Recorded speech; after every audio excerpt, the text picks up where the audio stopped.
Fala meus amigos, fala minhas amigas, como você está? Graças a Deus estamos aqui firme e forte na rocha, isso mesmo, com Cristo Jesus. Hoje nesse vídeo eu quero relatar a você e mostrar um pouco mais sobre a obediência. Isso mesmo, obediência cristã. Obediência essa que não exige uma obrigação, mas é uma questão moral, uma questão de caráter. Mas eu quero aqui me basear num versículo importante e conhecido, creio que por muitas pessoas, se não a maioria das pessoas, que é o livro de João, capítulo 3, verso 16, que diz assim: porque Deus tanto amou o mundo, que deu seu Filho unigênito, para que todo aquele que nele crê não pereça, mas tenha vida eterna. Pois Deus enviou seu Filho ao mundo não para condenar o mundo, mas para que este fosse salvo por meio dele. Quem nele crê não é condenado, mas quem não crê já está condenado, porque não crê no nome do Filho unigênito de Deus. Então nós temos aqui um relato importante que nos fala sobre o amor de Cristo por cada um de nós. E quando nós pegamos esse verso, principalmente aqui o 16, que nos relata Cristo, o amor dele na cruz por cada um de nós podemos dar um passeio entre a palavra de Deus e aqui também no livro de João para entender um pouco mais sobre esse amor. E quando nós vamos um pouco mais lá para frente, no livro de 1 João, se você tiver com a sua Bíblia, pode acompanhar, mas se não estiver, está aparecendo aí na tela também. 1 João capítulo 4, verso 9, vai nos trazer o seguinte: nisto consiste o amor, não em que nós tenhamos amado a Deus, mas que ele nos amou e enviou seu Filho como propiciação pelos nossos pecados.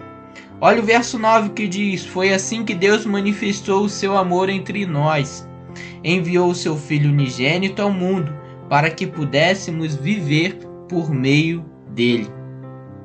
A palavra de Deus aqui nos traz algo importante sobre a grande verdade que motivou Deus ao plano de salvação, ao plano de salvar a humanidade, que se encontra baseado e resumidamente nesse livro de João, capítulo 3, verso 16. Mas quando Deus ama o mundo, ele relata um pouquinho aqui mais atrás em João, capítulo 1, verso 9, o seguinte: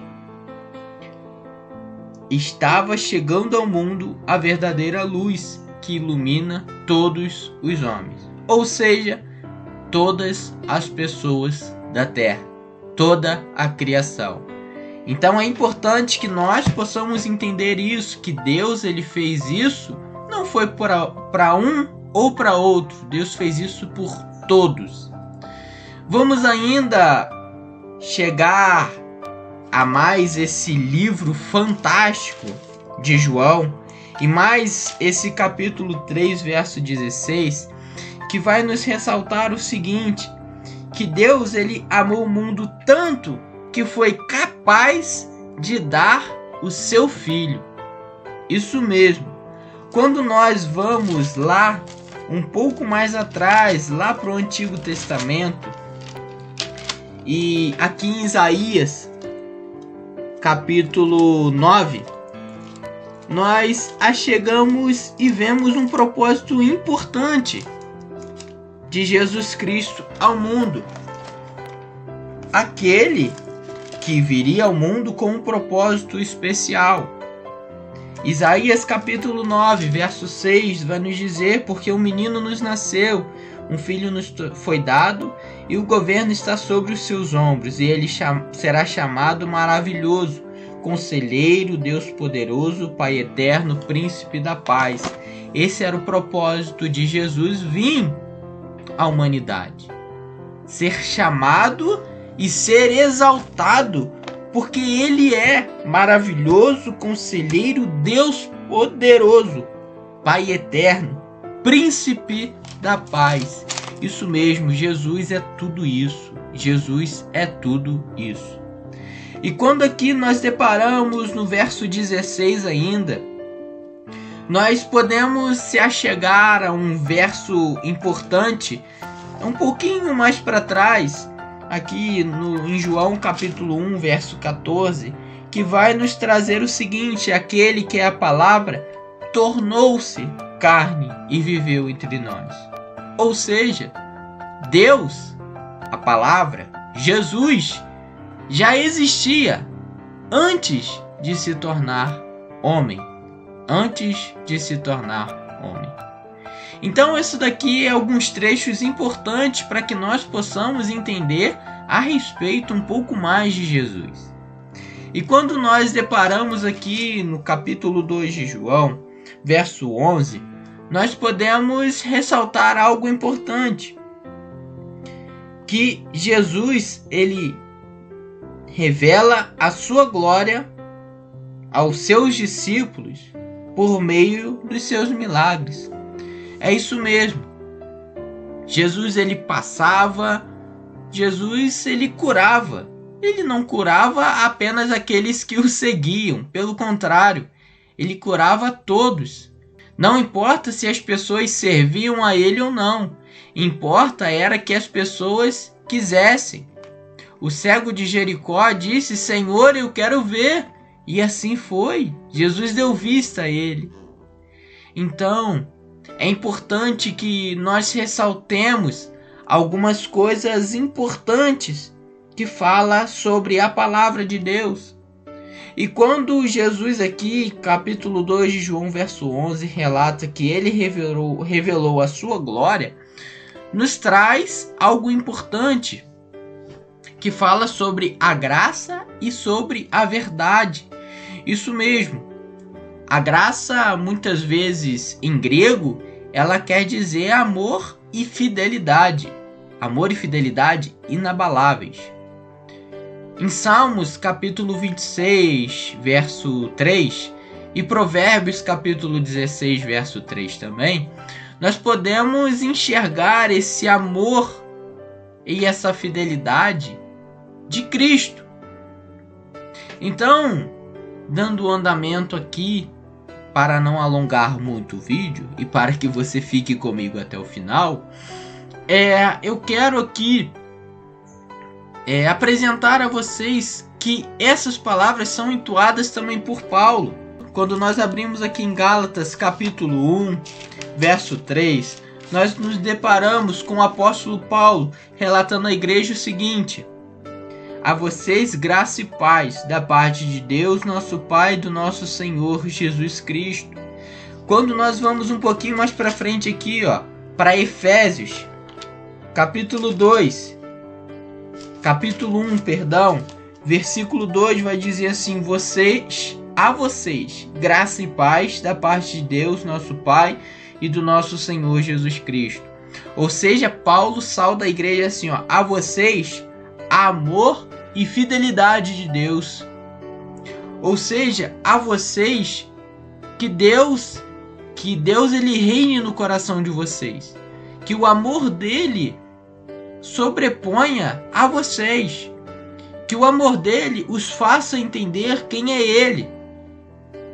Porque é muito importante nós sabermos que Cristo amou a humanidade. Isso é sabido de todos. Mas o importante é que o amor de Cristo, ele mostra uma fidelidade. Ou seja, se Cristo morreu por cada um de nós, nós precisamos mostrar esse amor de Cristo, transparecer esse amor de Cristo. E vamos voltar aqui um pouquinho em João capítulo 3, dando um andamento aqui no verso 17, vai dizer assim, pois Deus enviou seu Filho ao mundo, não para condenar o mundo, mas para que este fosse salvo por meio dele. Então este é o desejo de Deus. enviou seu Filho para que o mundo fosse salvo por meio dele. Quem nele crê não é condenado, mas quem não crê já está condenado, por não crer ao nome do Filho unigênito de Deus. Isso mesmo, é importante aqui que nós entendamos que quando João aborda sobre crer e não crer, ele ressalta atitudes firmes, atitudes constantes, ou seja, crer ou não crer. Existe somente duas opções: ou você é ou você não é, ou você está com Cristo ou você não está com Cristo. Só existe duas opções. Ou seja, Paulo não fala aqui sobre crenças e dúvidas que são momentâneas. Uma hora você está, outra hora você não está. Uma hora você está partindo com Cristo, outra hora você está longe de Cristo. Uma hora você está íntimo de Cristo, outra hora você não está íntimo de Cristo. Realmente existem momentos em que nós estamos mais apegados a Cristo. Isso é fato de cada um de nós, devido às circunstâncias. Porém, o amor de Cristo precisa reinar em nossos corações todos os dias. E quando eu falo aqui sobre amor de Cristo, eu não falo sobre refletir o amor de Cristo por meio de caridades apenas, por meio do amor dele pelas pessoas, por meio do perdão, nada disso. Também isso, mas quando a palavra de Deus fala sobre o amor de Cristo, ele fala sobre a fidelidade. Isso mesmo, fidelidade à palavra de Deus, obediência a ele, fazer o que ele pede, porque Deus ele bate na porta. Jesus, quando passava ali pelo povo, ele perguntava às pessoas se as pessoas queriam recebê-lo, permitiriam que ele entrasse. E quando ele entrava, ele fazia morada e fazia tudo novo, fazia uma faxina, mudava, mas Jesus perguntava antes. E é assim que Jesus ele faz por cada um de nós. Ele nos pergunta: você me aceita? Você me quer? Ele não arromba a porta. E quando eu falo aqui que Jesus entra, eu não estou dizendo sobre os milagres, porque os milagres de Cristo, eles sempre foram feitos por todos. Ou seja, pessoas que estavam seguindo a ele, pessoas que não seguiam, pessoas que o odiavam. Ele fazia milagres também. Mas o importante aqui é que Jesus ele entra, ele faz morada e ele transforma. E o que eu quero aqui trazer para você através desse vídeo é: aceite o Senhor, mostre a sua fidelidade a ele, mostre que o amor dele não foi em vão por ti, porque uma coisa nós sabemos: Jesus já morreu e nos deu vida. E se nós estamos aqui é porque ele permitiu que nós estivéssemos aqui. Jesus nos permitiu que nós estivéssemos aqui. Mas aí entra a parte do amor e a parte da fidelidade. Como está? Nós estamos sendo fiéis a Cristo, fiéis ao que ele fez por nós? Eu deixo essa pergunta para você. E espero que você o aceite ao Senhor Jesus, porque ele requer isso de você. Que Deus o abençoe. Fique na paz.